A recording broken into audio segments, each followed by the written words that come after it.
The samurai. Some of the most feared and revered warriors of all time.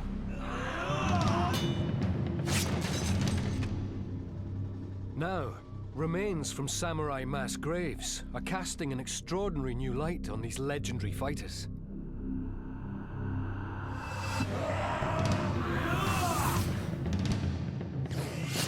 Imagine what it must have been like if you're fighting with these.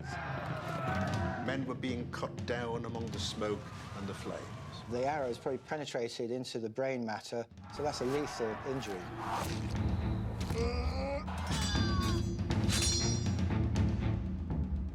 Forensic investigation of their brutal injuries is solving the remarkable story of how the samurai fought and died.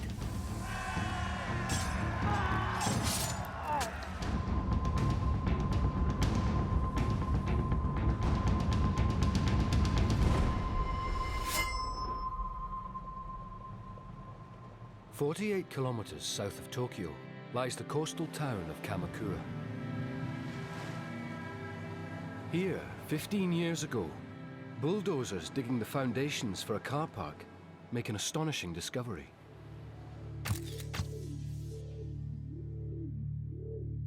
They unearth a complete skeleton.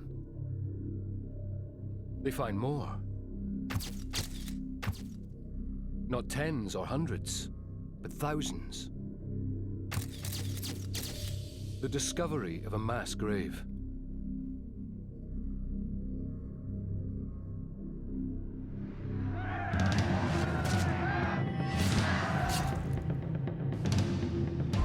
It looks like the site of a great battle or massacre.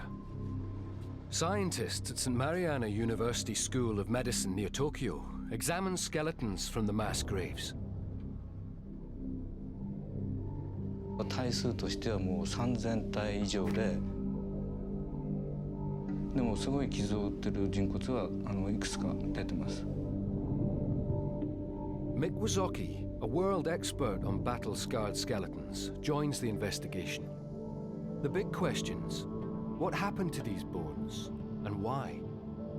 At the moment, as far as I know, these injuries are unique to Japanese medieval skeletons. I haven't seen any similar kind of sharp force trauma in a similar location. Neither have my Japanese colleagues. This skeleton exhibits cut marks 1, 2, 3.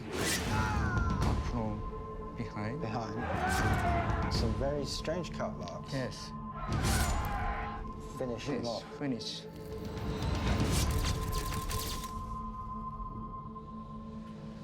This is consistent with the features of cut marks by Japanese sword.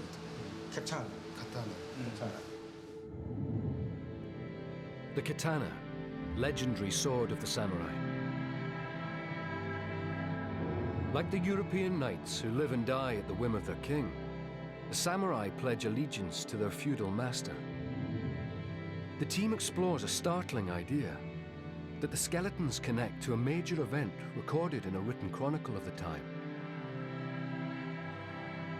A bloody civil war fought by samurai warriors, which climaxed in the year 1333.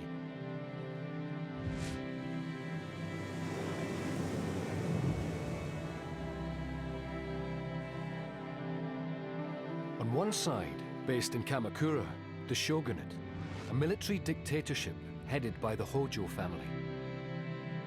On the other side, based in Kyoto, Emperor Go-Daigo, a man hell-bent on destroying the Hojo dictatorship and restoring imperial power to the nation. Since the time of the first shogun of Japan, the military dictator, the emperors had been relegated to being mere figureheads. They were effectively religious figures, but had no real power. Emperor Go-Daigo changed all that. He was young, he was vigorous, he was brave, he was well trained in the martial arts. He wanted to rule Japan as his ancestors had done. In the year 1333, these two rival powers clash with the utmost brutality.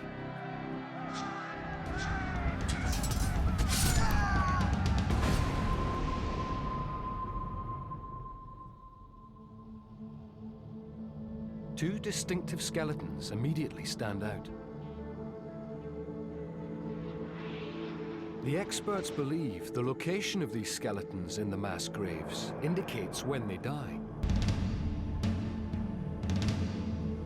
Locked in an intimate embrace, this enigmatic couple lie on the fringes of the mass grave.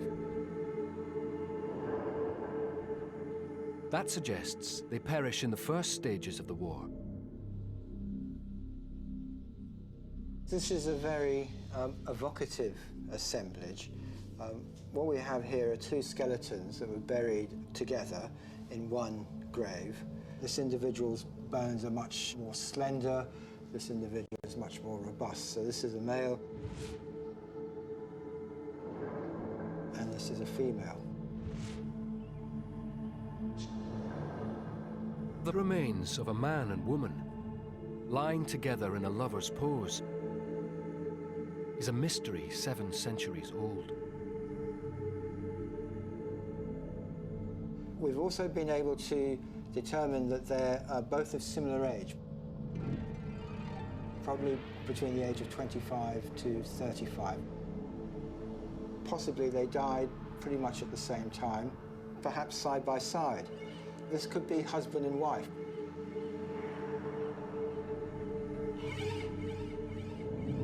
The wound marks on both skeletons match the unique style of a samurai sword fight. Samurai duels involve a ceremony of precise strikes that one by one bring an opponent to his knees. This individual's body has got very, very nasty and vicious injuries. Tension between the Hojo military dictatorship and the emperor escalates to all-out civil war.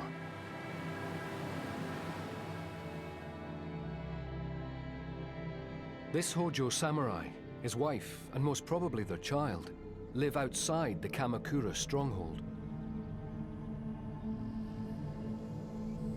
Without the protection of the city's walls, they're exposed to attack. Historian Tom Conlon uncovers contemporary illustrations that show the threat they face.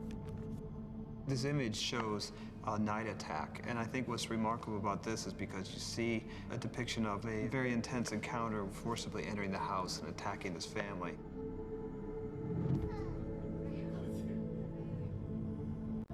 Danger looms for this family. A samurai assassin serving the Japanese emperor is on a stealth mission by night, camouflaging himself in the black armor of the Hojo themselves.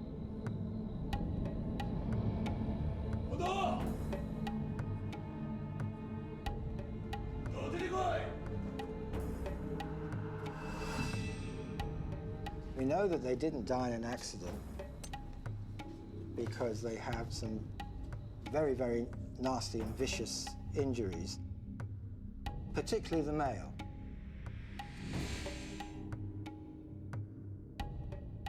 The ritual of a samurai sword duel begins.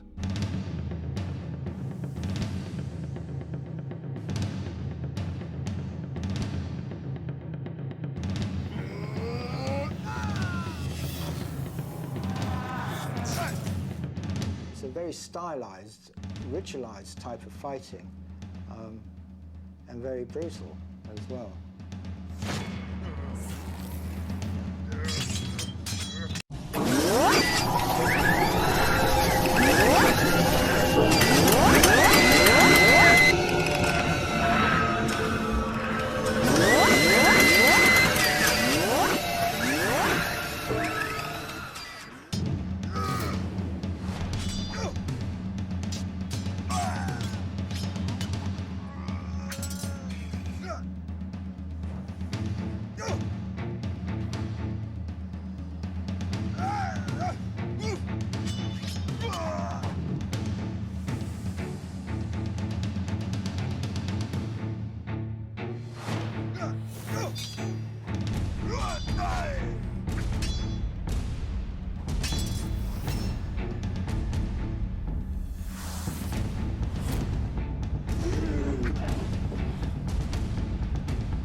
house was thought to be almost an autonomous area. The idea of protecting the house, I think, was a central thing to protecting these lands, so it had to be defended at all costs.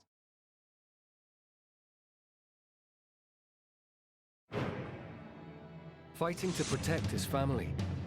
This man's duel is an opening skirmish in a war for the future soul of Japan.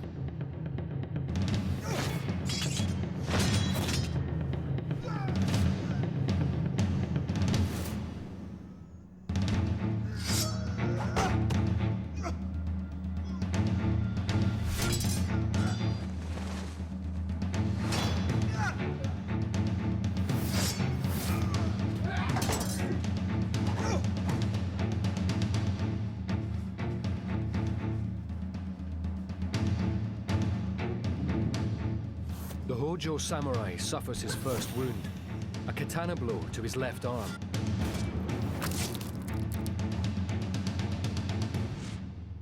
This bone is known as the radius.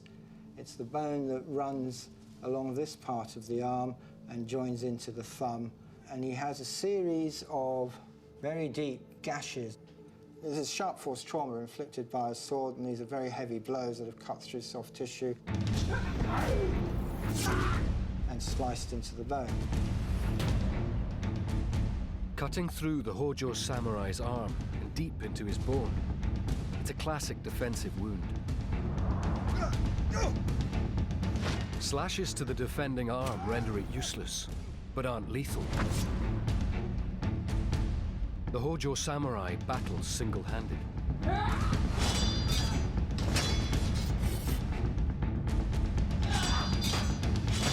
His opponent weakened. The Emperor's samurai targets the head.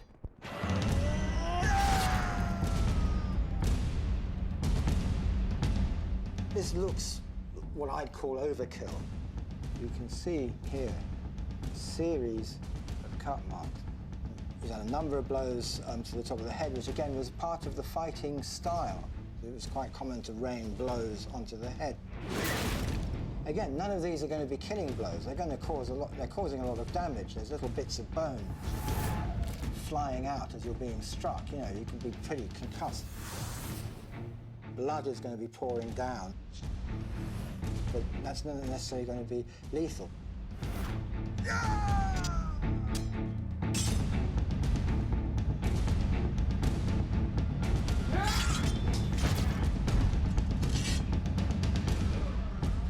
Horrifically wounded, the Hojo samurai fights on in the face of death.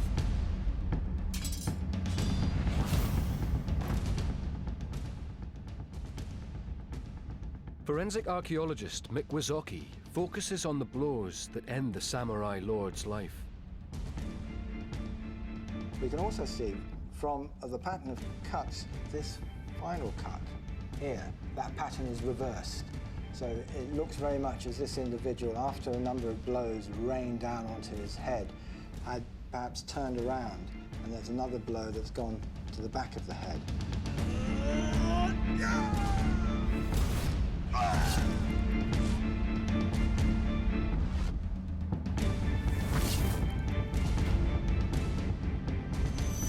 These kind of blows can slice through the skull and into the brain tissue.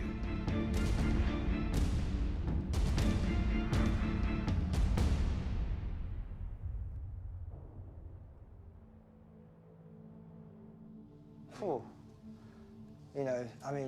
war is pretty brutal, isn't it, at the best of times? But imagine what it must have been like if you're fighting with these.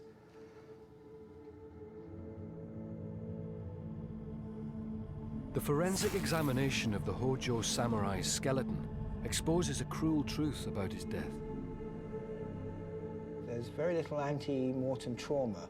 We would expect, if these were hardened soldiers who were paid to fight and fight and fight again, that many of them would have been through a number of battles, they would have had injuries which would have healed. So this looks much more like these were perhaps quite ordinary people who were then called to fight in a very desperate situation. Like many samurai swearing allegiance to their lord, the fallen Hojo is a highly skilled swordsman.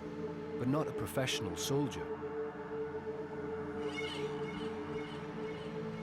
All the evidence suggests this fatal fight is his first experience of combat. Samurai duels are stylized and mutually respectful affairs. At the very heart of samurai fighting culture, the katana sword. We would always bow, and you draw the sword. The sword was the soul of the samurai. It would be treated with the utmost respect. The duels are elaborate, with skilled adversaries sizing each other up, looking for gaps in the other's armor and technique.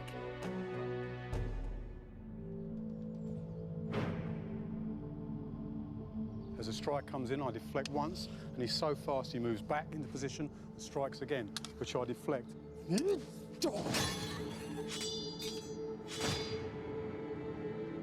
As the strikes were deflected, I'd use the back of the blade, the soft part of the blade, and keep the hard edge pure and sharp. I'll drop down and give him a target. And as I give him a target, I'll move forward there, take his arm. The Japanese sword was designed on that curve, so whatever it touches, it would cut through the flesh, through the sinew, through the bone. And then I'd be in a nice position to take his head. Stylized samurai swordplay remains unchanged in Japanese tradition to this day.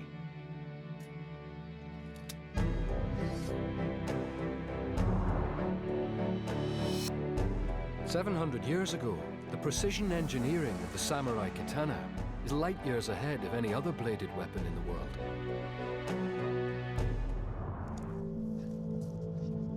Forensic archaeologist Dr. Jason Lewis compares it with the broadsword of the knights of medieval England.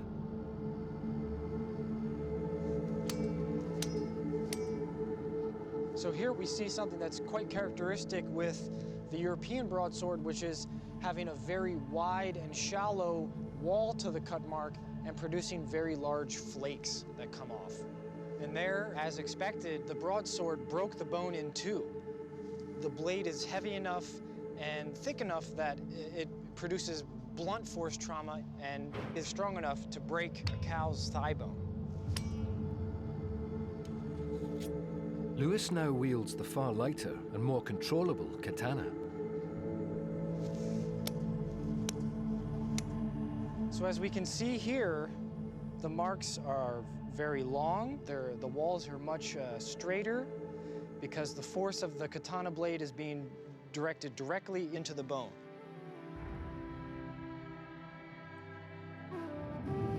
Though more subtle, the wounds are just as lethal, producing sharp force trauma. The katana is a precision killer so light that it can be wielded by a child. In 14th century Japan, samurai are trained from the age of 3. They're taught there's something special about their sword. It's an extension of the soul. 刀の中に神様の霊が宿って、それで自分の身を守ってくれる。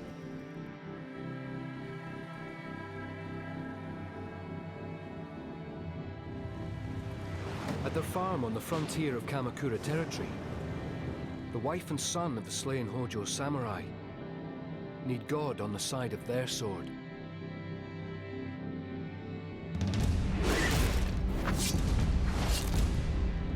The Emperor's samurai remains hell-bent on destruction. It's now kill or be killed for the widow.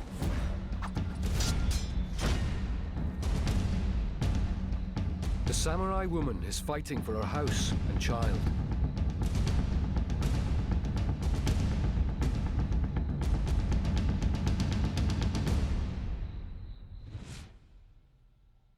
The female individual has had 2 blows to her head as well. Perhaps this woman was also fighting to defend her husband or defend the family or the homestead. Terrible injuries to the widow's skeleton reveal she too duels with the Emperor's assassin. proof of a brutal equality of the sexes in medieval Japan. Women must fight. One of the great untold stories of Japanese history is the involvement in war of women. There aren't that many references, but the ones that are indicate that when the chips were down, the samurai women would fight every bit as bravely as men.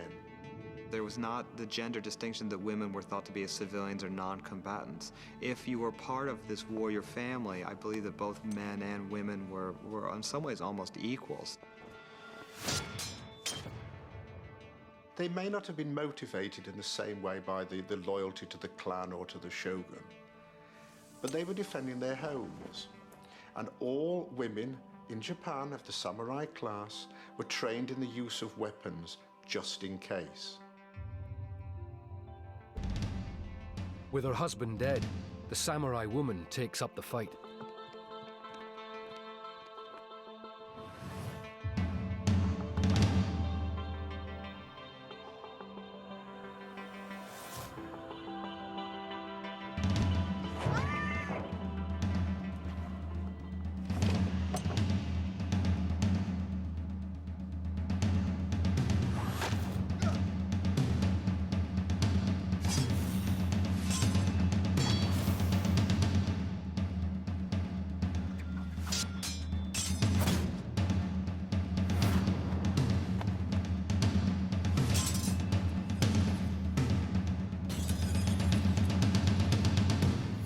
Sharp gash, but not quite cutting through, just about here, at the top of the head, very close to this suture.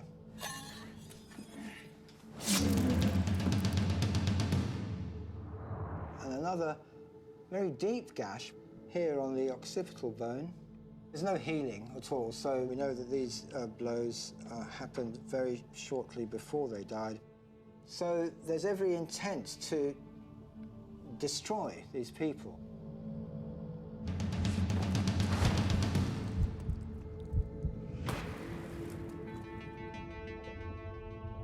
The deep sword strike into the woman's skull causes massive brain trauma.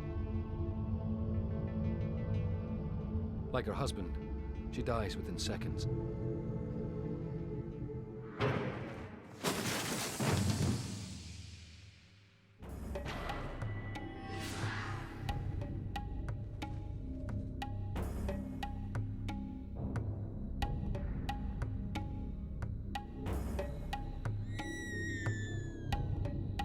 The death of this family, and others like them, marks the beginning of a bloody war. Next, the Emperor's army advances towards the Hojo's fortress city of Kamakura. The city of Kamakura was incredibly well defended by nature. On the southern side was the sea, and on all the other sides lay a ring of mountains, which cut it off completely from the outside world. The treacherous route to Kamakura involves entering the 7 natural gorges, the perilous passageways that form the only way through the ring of mountains. The paths are quite narrow, and if you look that they're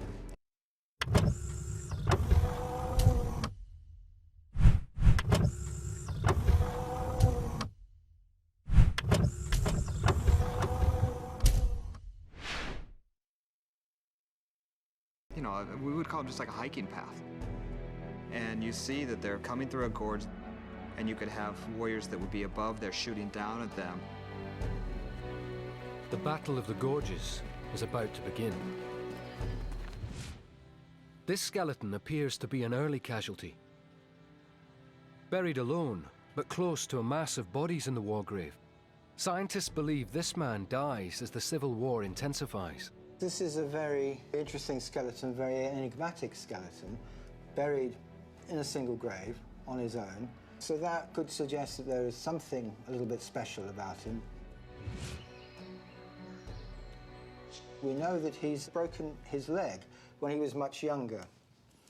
We can see that in this tibia. There's quite a lot of curvature to it there. It's then healed. It caused this slight distortion of the bone.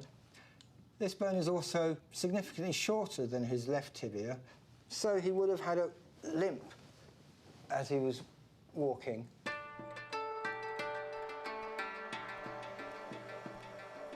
His lameness offers a surprising clue to this man's identity. Extraordinarily, he may be a monk. Many of the people who were monks because they had some kind of minor disability. Therefore, they couldn't do other kind of work, and therefore they became monks. It's quite interesting because a number of the historical texts and experts say that many of the young people who were killed in this battle were monks. As the Emperor's campaign escalates, every Hojo of fighting age, monks included, must fight for their survival in a bloody civil war that ends in a trail of butchered corpses.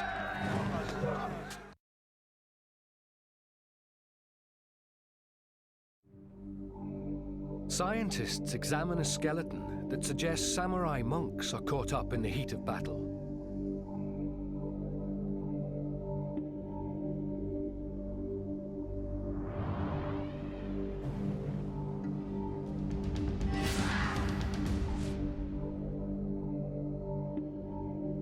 Throughout Japan's history, warrior monks and the Buddhist monasteries play an important role in warfare.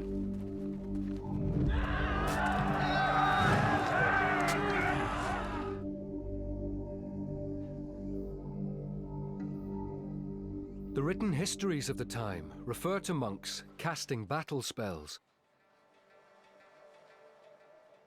What's very interesting is there's the mindset of the time, which was that what causes victory in battle in a lot of ways was certain kinds of spells or maledictions or curses or whatever were thought to be very instrumental. They would call down the wrath of the gods upon their enemies to bring them defeat, and that may well have produced some effect on the imperial powers, who were frightened that they were taking on these strange demonic spiritual powers in addition to men who were armed with swords and spears. The first crucial military act would be, in a lot of ways, to start having these curses, and they'd be performed for weeks.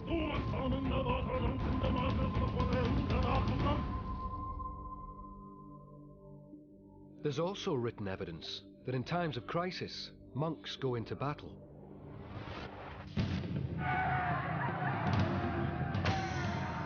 In 1333, there's one temple in particular where they dispatched a force of monks to actually fight. They were the ones that were enacting this original curse, as it were. In the critical Battle of the Gorges, the Hojo need every man who can fight, monks included. The battle is fought not just with samurai swords. The uneven terrain is ideal for ambush from above, with Hojo samurai firing arrows at the Emperor's encroaching forces.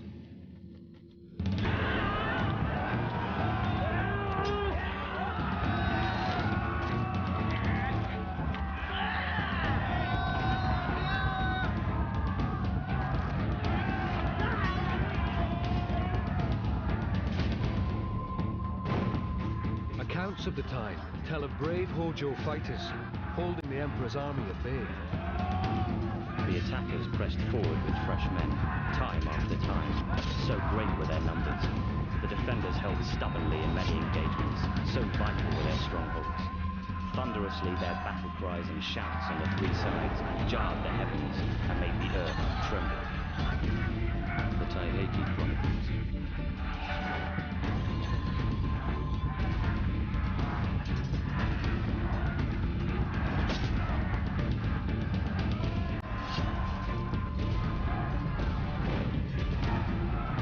Pressing home their advantage, the Hojo warriors leave themselves vulnerable to attack from the Emperor's own archers. The forensics on the monk are inconclusive. They don't reveal how he died. But frenzied fighting in the narrow gorges sees archery being used with devastating effect. A well-preserved skull from the mass grave reveals just how lethal the arrows are. This is really fascinating. This is what I would call a classic projectile injury. What you've got is a little bit of bone that's torn away, at the base of this injury. And there's a sort of V-shaped notch which looks very much like it corresponds to the edge of an arrow as it's gone in. If I take this arrow, you can see where this leading edge will just come in.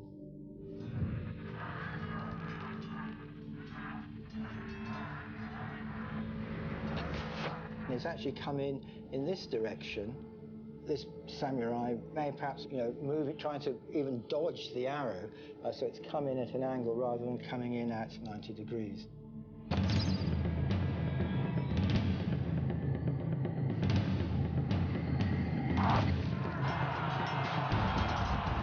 And it's hit with a lot of impact, a lot of velocity. It's gone straight through the bone, and the arrow has probably penetrated into the brain matter, so that's a lethal injury. He's not going to get up and walk away after he's had that. The arrow penetrates the skull, causing a fatal brain hemorrhage. He dies instantly.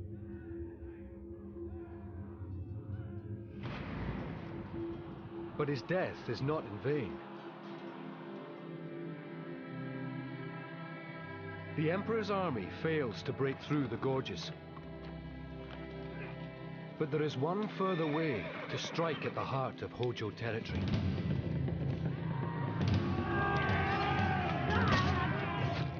In the battle for Kamakura, the Emperor's samurai have one final and potentially devastating card to play. Playing it results in a massed pile of bodies on Kamakura Beach. One skeleton attracts particular attention. This skull has got two injuries. There's a very deep gash running along the top of his head.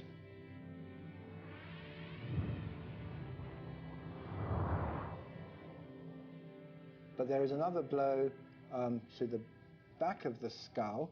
Sword has come in and cut a slice right off. The unusual shape of the gash along the top of the head indicates the blow came from above. Yet the sharp trauma matches a katana sword. And there are animal skeletons that solve the puzzle. Horses. Both injuries are to the very top of the skull. So it's possible that this could have been a foot soldier and somebody on horseback hitting him. And perhaps even as the horse was rushing past, the second blow has come in at an angle and created this slicing effect rather than the normal kind of gash that we see on so many of these other skeletons.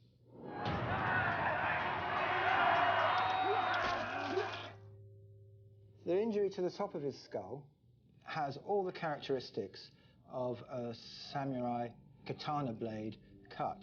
It's got the length that's consistent with the length of the blade, coming in at an angle there.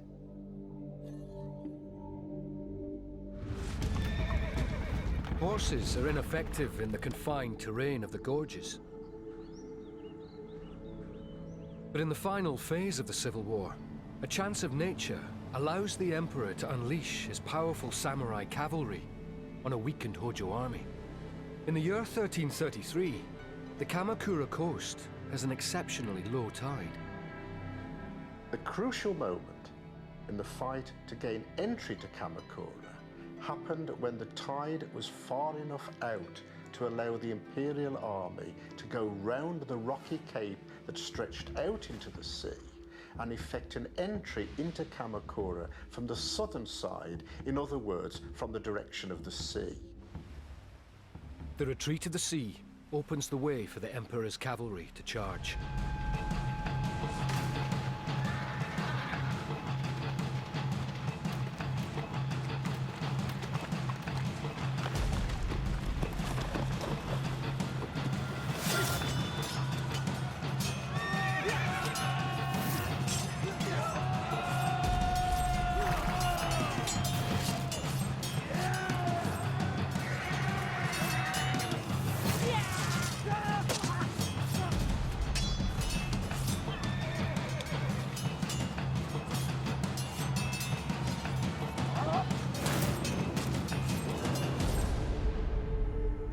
The sheer number of Hojo war dead confirms the battle turns into a massacre. The mass grave shows a horrifying range of wounds. An injury on one body suggests a particularly savage blow that probably kills a fallen Hojo. This is the left hip bone. There's a cut mark here. If we go over to the skeleton here, I can show you what I mean. So the cut marks are right inside here. We can see that the angle is actually coming in from above. So it seems likely that he was lying on the ground and somebody was going past and just making sure that they were dead. The katana blade, thrust through the abdomen, strikes the hip bone, causing massive internal hemorrhaging. This Hojo samurai bleeds to death in minutes. It may well be some kind of coup de grace, which was routinely given to injured warriors as they were on the ground.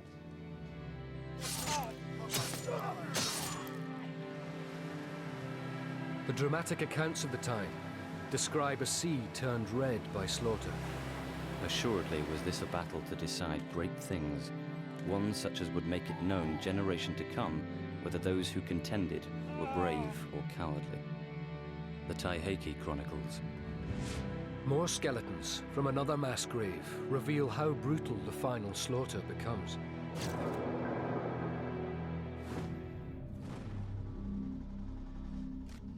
Their injuries linked them to the 1333 Civil War, and they offer new revelations.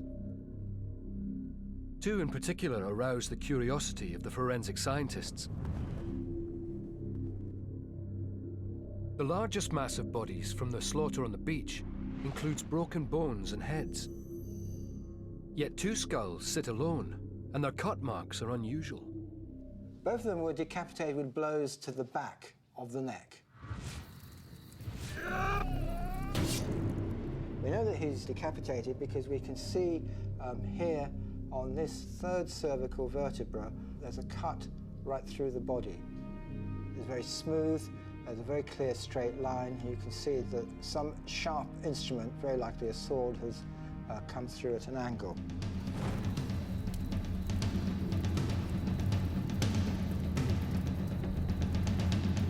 If you're going to decapitate somebody, you really want to catch the third or the fourth cervical vertebra. To catch the first or the second, you're going to hit the back of the skull, and you may also catch part of the jaw as you go through.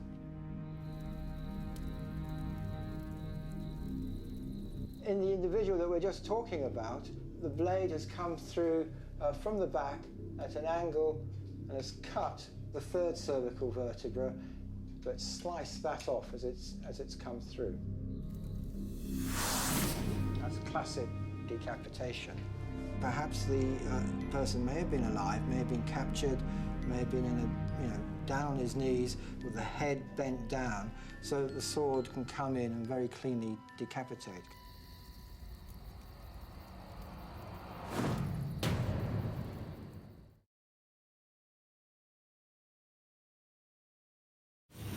The victorious Imperial Samurai take the heads of fallen Hojo as trophies.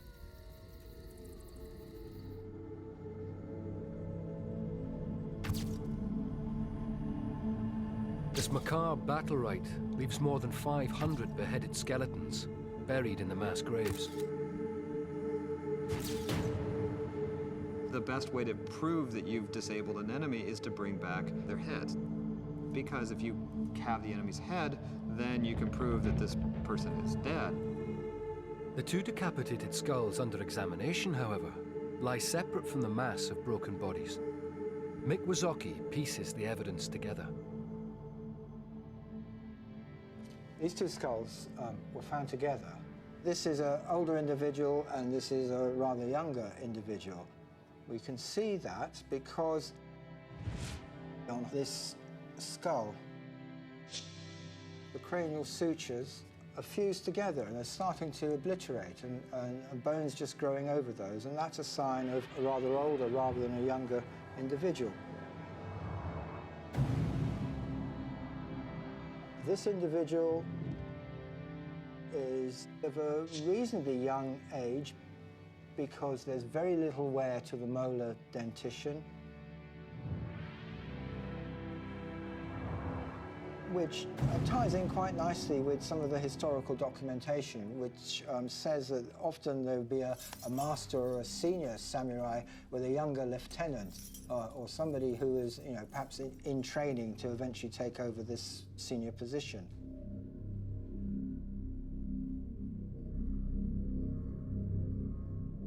The condition of their skulls offers the next vital clue to their identities. It's been written that because people got credit for bringing in trophy skulls, that sometimes they would get skulls of people who weren't particularly prominent, and then they'd mutilate the face so you couldn't be able to recognize it. But there's no sense of mutilation here, so these may actually be very famous samurai. As defeated Hojo samurai of high status, they attract special attention from the emperor's victorious army.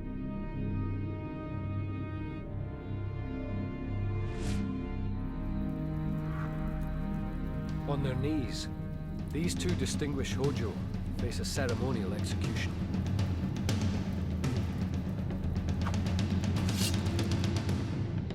The single blow of a formal beheading severs the spinal cord. Death is instant.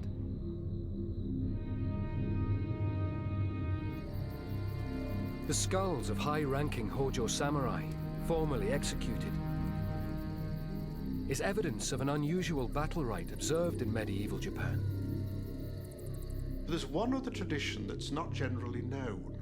Because of a very well-developed Japanese religious belief, certainly among the most high-ranking samurai, it was expected that the head would be returned to the family of the man who had been killed.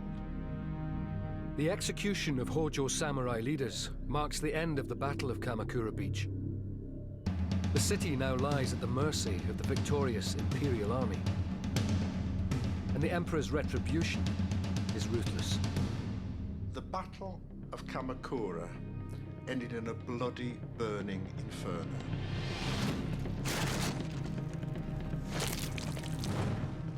Almost the entire city was alight. Fighting was going on everywhere. Men were being cut down among the smoke and the flames. Those Hojo not slain in battle or massacred in the pillaging of the city flee to the hills. So, at the end of the Battle of Kamakura, the Hojo family withdrew to the mountains round the edge of Kamakura, and there committed the largest act of mass suicide in Japanese history. As Kamakura burns, hundreds of Hojo embrace the samurai code and take the only honorable way out.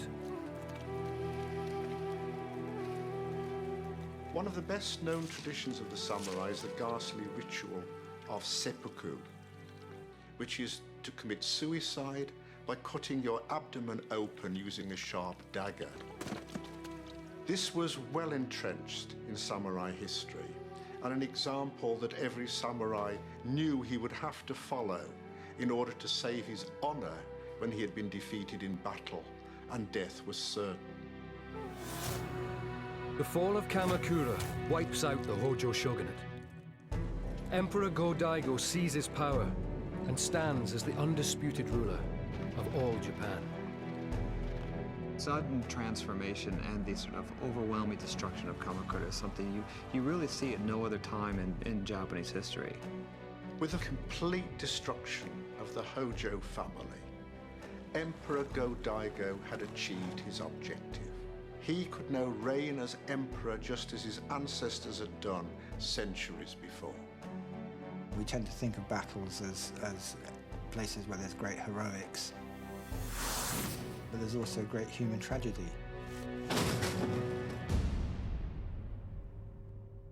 All these types of injuries to ancient skeletons, it just reminds us what a very brutal and savage place the world used to be.